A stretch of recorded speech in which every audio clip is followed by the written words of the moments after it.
السلام علیکم د ټیک ټاک ملګرو پرون چې په باجوړ کې په سټیډیم کې کومه لانجه شوې ده هغه په څه شوې ده او د څه نه جوړه شوې ده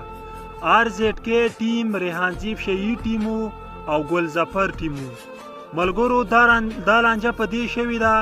چې امپایر آوټ ورکلی دی ګلظفر پسې ورغلی دی چې دا آوټ نه دی د عوام ورغلي سټیډیم ته یو غټه غویمۍ جوړه کړې یو بل کې داسې غربولی دی یو بل کې سم دبولی دی دا زید خلک وایي چې د ګلظفر داسې دی ګلظفر داسې دی ګلظفر په څه کې لانجه نه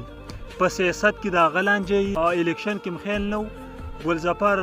ناوګۍ کې څه وکړو بیا داسې په ارنګ کې څه وکړو داسې په باجوړ کې په غونډه سطح باجوړ کې څه وکړو هغه په ارزي کې یوه لانجې او غویمې جوړې کړې وي نو د باجوړ قومه ګلظفر خو زمونږ یو تیر ځل باندې یوې مینې تیر شوی دی ولې چې ګلظفر استا به ته خو یو داسې تاویږه چې په یو عزت کې تاویږه ولې چې ته مینې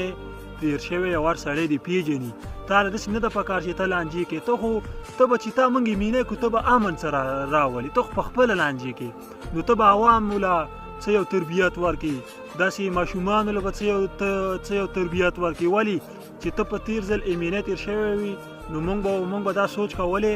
چې ته به را روان وخت یو مستقبل ورکړي ته خو خلکو له لانجې ورکړي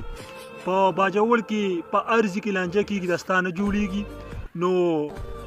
ګلظفر صاحب سیاست خو هر سړي وپېژاندې نور چې د سیاست ته ونه درېږي ولې چې د باجوړ قوم تا له ووټ نه درکوي ولې چې ته را روان مستقبل ته لانجې ښې او موږ خو لانجې نه خوښوو تا له موږ ووټ نه درکوو